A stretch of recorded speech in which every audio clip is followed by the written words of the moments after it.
செல்ஃபோனில் இருந்து இதில் தப்பிக்கிறதுக்கு என்ன செய்யணுங்கிறதையும் சொல்கிறேன். பிள்ளைகளுக்கும் சொல்லித்தாருங்கள், நீங்களும் செய்யுங்கள்.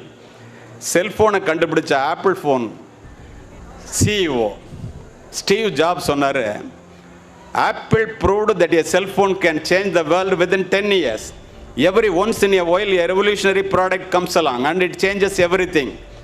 My magical product reshaped the culture, shaken up the industries, put computer in millions of packets and made it possible to know everything within a few tap on the screen. தமிழில் நமக்கு உரியதை மட்டும் எடுத்துக்குவோம். ரீஷேப்டு த கல்ச்சர்னா, ஒரு கையகல செல்ஃபோன் வந்து நண்பர்களே, பெற்றோர்களே, ஆசிரியர் பெருமக்களே, ஒரு ஆணுக்கும் பெண்ணுக்கும் இடையிலே உள்ள இடைவெளியை ஒன்றுமே இல்லாமல் செய்துவிட்டது. சரி, இதில் போய் இந்த பிள்ளைங்க எப்படி மாட்டுது? அது பிள்ளைகளினுடைய தவறா? அல்ல, சமூகத்தினுடைய தவறு. எப்படி தெரியுமா?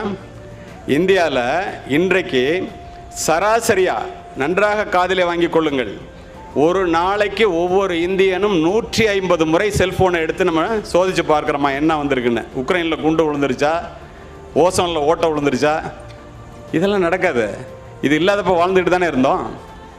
படிப்பதற்காகவும் பயனடைவதற்காகவும் மட்டுமே அதை உபயோகிக்க கற்றுக்கொள்ளுங்கள், அல்லது நீங்கள் அதிலே படைப்பாளிகளாக இருப்பதற்காக கற்றுக்கொள்ளுங்கள். சும்மா